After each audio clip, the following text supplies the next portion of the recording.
Mga kamamords, siguro nakabantay siguro mo karong mga panahonan no about lagi aning module lagi sa tong mga anak.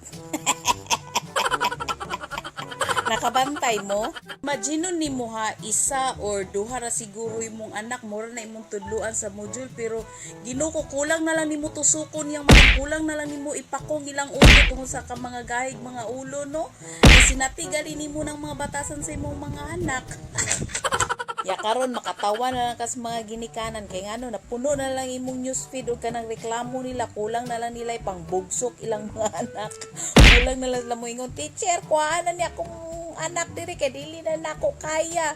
Ba dili sayo no, dili sayo magtudlo. Then i-compare nimo sa mga maestra ha.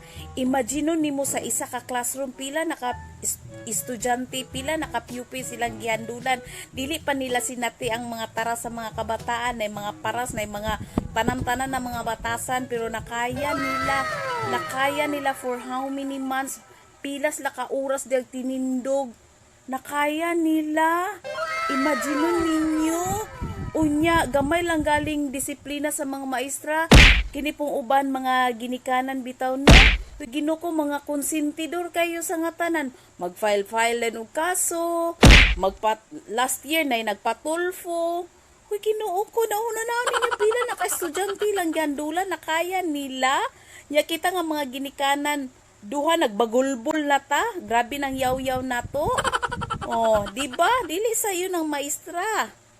Munang believe gyud ko sa mga teachers ba? As in, believe gyud ko ninyo mga teachers. Kanang hurot na gid akong believe sa inyo, salute na gid ko sa inyo.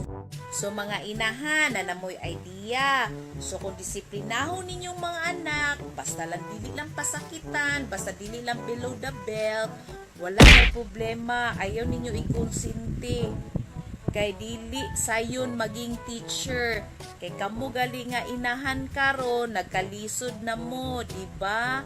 So laban Japan. Mabasol jud nato ani sa tanan panghitabo gyud si coronavirus. So kabalos ang mga maestra dili sayon no. Mouse lang, so laban mga inahan. Kaya nato ni.